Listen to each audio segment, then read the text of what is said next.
La llamada llegó a las 2:17 de la madrugada, cuando el silencio parecía absoluto.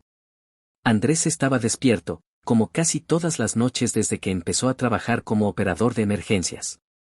El café frío, la luz blanca del monitor y ese zumbido constante que solo conocen quienes pasan demasiadas horas esperando tragedias ajenas.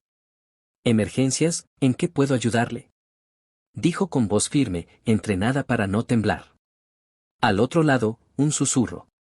No era llanto, no era grito. Era miedo puro. Creo que alguien va a morir, dijo la voz femenina. Ya pasó una vez, y nadie me creyó. Andrés se enderezó en la silla. No era una llamada cualquiera. Había algo en ese tono, una mezcla de culpa y terror que no se podía fingir. Señora, necesito que respire y me diga dónde se encuentra. No, no estoy ahí. Estoy lejos. Pero lo sé. Lo soñé. Como antes. Andrés pensó en colgar.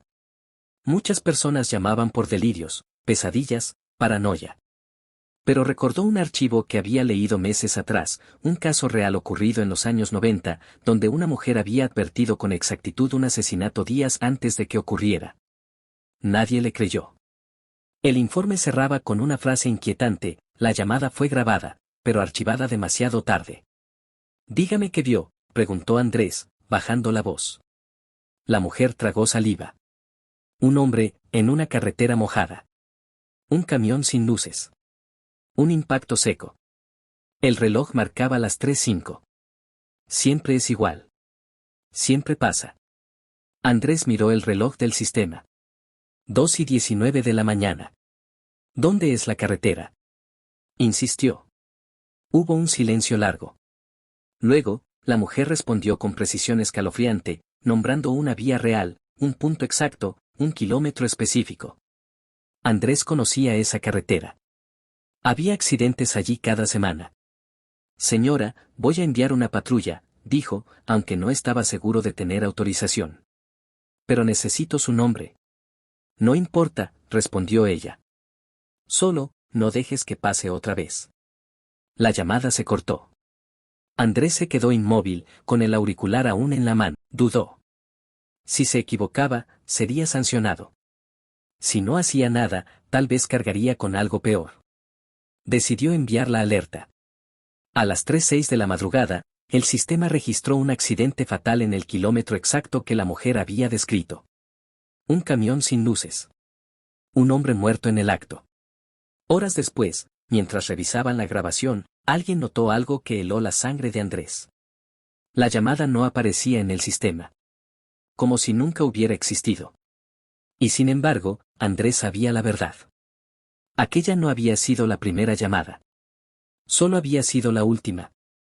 Andrés no durmió después del accidente. El rostro del hombre muerto, que solo había visto en una fotografía borrosa del informe policial, se mezclaba en su mente con la voz de aquella mujer desconocida. A las 7 de la mañana, cuando terminó su turno, no se fue a casa. Bajó al sótano del edificio, donde se guardaban los archivos antiguos del centro de emergencias. Nadie iba allí a esa hora. El lugar olía a polvo y papel viejo. Cajas apiladas, carpetas amarillentas y computadoras obsoletas formaban un cementerio de llamadas olvidadas. Andrés buscaba algo sin saber exactamente qué, guiado solo por una corazonada incómoda que le oprimía el pecho. Encontró el archivo que recordaba, caso 1997-042. Lo abrió con manos temblorosas. El informe hablaba de una mujer que había llamado 3 veces en una misma semana para advertir sobre accidentes mortales. En cada llamada, había dado datos exactos, hora, lugar y forma. Las autoridades ignoraron las advertencias hasta que el tercer accidente ocurrió tal como ella lo había descrito. Después de eso, la mujer desapareció. El documento concluía con una nota inquietante. La grabación original se perdió. La operadora afirma haber hablado con la mujer durante más de 6 minutos. Andrés tragó saliva. Él había hablado con la desconocida durante 6 minutos exactos. Siguió revisando cajas, cada vez más rápido. Entonces lo encontró, una carpeta sin etiquetas, cerrada con una cinta roja. Dentro había transcripciones de llamadas que no figuraban en el sistema oficial. Todas tenían algo en común, advertencias precisas de muertes que luego ocurrieron. Y un detalle aún más perturbador. En cada transcripción, al final, aparecía el nombre del operador que atendió la llamada. Algunos estaban jubilados. Otros habían renunciado tras crisis nerviosas. 2 figuraban como fallecidos. Siempre, después de la última llamada, el operador comenzaba a sufrir insomnio, paranoia, y una sensación constante de ser observado. Andrés cerró la carpeta con brusquedad cuando escuchó un ruido detrás de él. No deberías estar aquí.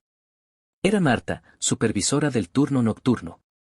Su rostro estaba pálido, serio, como si hubiera esperado ese momento durante años. Tú también recibiste la llamada, ¿verdad? Preguntó ella en voz baja. Andrés asintió. Marta respiró hondo. Nunca llaman para salvar a todos, dijo. Llaman para ver qué decides hacer.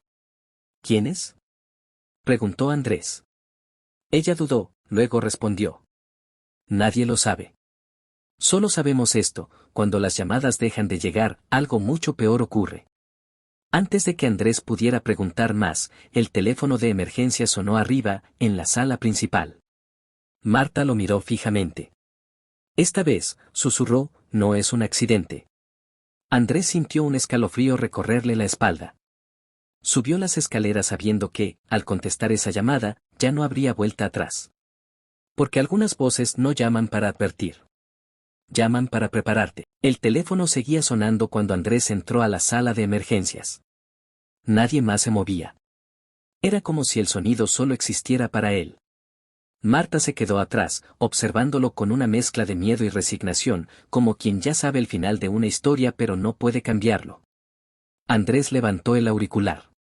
Emergencias, dijo. Durante unos segundos, no hubo respuesta. Solo una respiración lenta, controlada. No era la misma mujer. Esta voz era más grave, más segura. Llegas tarde, Andrés. El corazón le dio un golpe seco. ¿Quién es usted? Preguntó, intentando mantener la calma. Alguien que lleva mucho tiempo llamando, respondió la voz. Y alguien que sabe que anoche dudaste. Andrés miró la pantalla del sistema. La llamada no aparecía registrada. Ningún número. Ninguna línea activa. ¿Cómo sabe mi nombre? Exigió. La voz sonrió. Se notaba en la forma de hablar. Porque todos los operadores dejan una huella. Cada decisión, cada segundo de duda, queda marcado. Andrés recordó los archivos, los nombres de los operadores, las fechas. Todos habían recibido una última llamada. Todos habían cambiado después. ¿Por qué hacen esto? Preguntó. ¿Por qué avisar si no podemos evitarlo todo? Hubo un breve silencio. Porque el objetivo nunca fue salvar a todos, dijo la voz. Es medirte. La pantalla del reloj marcaba las 3:04 de la mañana. Andrés sintió cómo se le secaba la boca. Mire el monitor, ordenó la voz. En una de las cámaras de tráfico apareció una imagen en tiempo real, una mujer caminando sola bajo la lluvia, a pocos metros de un cruce peligroso. Andrés reconoció el lugar. Era el mismo tramo de carretera del accidente de la noche anterior. Ella va a morir en menos de un minuto, dijo la voz. A menos que tú hagas algo diferente. Envió una patrulla ahora. Gritó Andrés, tecleando con desesperación. Eso ya lo hiciste la vez pasada, respondió la voz con calma. Y fallaste. El reloj avanzó, 3:05. Andrés tomó una decisión impulsiva. Activó el sistema de megafonía de la carretera, algo que solo se usaba en emergencias mayores. Su voz resonó en los altavoces cercanos. Deténgase. Aléjese del cruce ahora mismo. En la pantalla, la mujer se sobresaltó y retrocedió. Un camión pasó a toda velocidad por el cruce segundos después. Silencio. La mujer estaba viva. Andrés respiró con dificultad, el cuerpo temblándole. Interesante, dijo la voz. Hace años que nadie cambia el resultado. ¿Esto era una prueba? Susurró Andrés. Siempre lo fue. La llamada se cortó. En ese mismo instante, todas las luces del centro de emergencia se apagaron. Los monitores quedaron en negro. Y en la oscuridad, el teléfono volvió a sonar. Andrés comprendió entonces la verdad más aterradora de todas. Salvar una vida no era el final. Era solo el comienzo. Cuando las luces regresaron, nadie más parecía haber notado nada extraño. Los operadores seguían en sus puestos, hablando, escribiendo, atendiendo llamadas comunes. Para ellos, no había habido apagón. No había habido voz. No había habido mujer salvada. Andrés miró a Marta. Ella lo observaba en silencio. ¿Tú también lo viste?, preguntó él. Marta negó lentamente. No, respondió. Pero sé cuando algo cambia. Durante las horas siguientes, Andrés notó pequeños detalles imposibles de ignorar. El reloj del sistema marcaba retrasos de segundos que luego se corregían solos. Algunos registros aparecían duplicados y desaparecían al instante. Y lo más inquietante, el accidente de la noche anterior ya no figuraba como fatal. El informe ahora decía herido leve. La historia estaba siendo reescrita. Al terminar el turno, Andrés recibió un sobre sin remitente en su casillero. Dentro había una fotografía antigua, en blanco y negro. Mostraba una sala de emergencias casi idéntica a la actual, pero con equipos antiguos. Al reverso, una fecha, 1983. Y un nombre subrayado en rojo. Andrés Molina. Él sintió que el aire le faltaba. Ese no era su apellido completo. Era el apellido de su padre, quien había trabajado brevemente como operador antes de abandonar el empleo tras una crisis nerviosa de la que nunca quiso hablar. Esa noche, Andrés fue a ver a su padre. El hombre, ya envejecido, palideció al ver la foto. «¿Te encontraron?», murmuró. «¿Quiénes?», preguntó Andrés. «¿Qué es todo esto?». Su padre tardó en responder. Se sentó, respiró hondo. «No son personas. Son observadores. Empezaron como un experimento real, del gobierno. Querían comprobar si el destino podía alterarse con información mínima y decisiones humanas bajo presión. ¿Y funcionó? Demasiado bien», dijo su padre. Descubrieron que cuando alguien rompe el curso natural de una muerte, se crea un desequilibrio. Algo debe ocupar ese lugar vacío. Andrés recordó la voz. «¿Qué pasa con los operadores?». «Nos usan como filtros», respondió su padre. «Cuando alguien demuestra que puede cambiar el resultado, deja de ser un observador y se convierte en parte del sistema». El silencio pesó como una losa. «Yo renuncié», continuó el padre. «Por eso sigues vivo. Pero ahora tú salvaste a alguien. Eso tiene un precio». En ese momento, el teléfono de la casa sonó. Andrés y su padre se miraron. Antes de que alguno pudiera moverse, el contestador automático se activó. Y la voz, inconfundible, dijo: «Andrés, ya entiendes cómo funciona. Ahora debes decidir a quién estás dispuesto a perder». La llamada se cortó. Y en el silencio posterior, Andrés comprendió que el verdadero horror no era prever la muerte. Era elegir llamadas que nadie escuchó. A las 3:04 de la mañana, Andrés estaba en el centro de emergencias. El teléfono sonó. Por primera vez, no había instrucciones. Solo silencio. Andrés colgó. A las 3:05, la muerte ocurrió. Y el mundo no se detuvo. Minutos después, recibió un mensaje del hospital: su padre había despertado. Estaba estable. Andrés entendió la lección con una claridad brutal. No había héroes. No había villanos. Solo decisiones. Esa fue la última noche que Andrés atendió llamadas. Años después, cuando alguien marcaba emergencias y la línea se cortaba sin explicación, algunos operadores juraban escuchar una respiración lejana. Como si alguien, en algún lugar, estuviera vigilando. Para asegurarse de que el equilibrio se mantuviera. Pasaron 10 años. El centro de emergencias fue modernizado. Nuevos sistemas, nuevas voces, nuevas pantallas.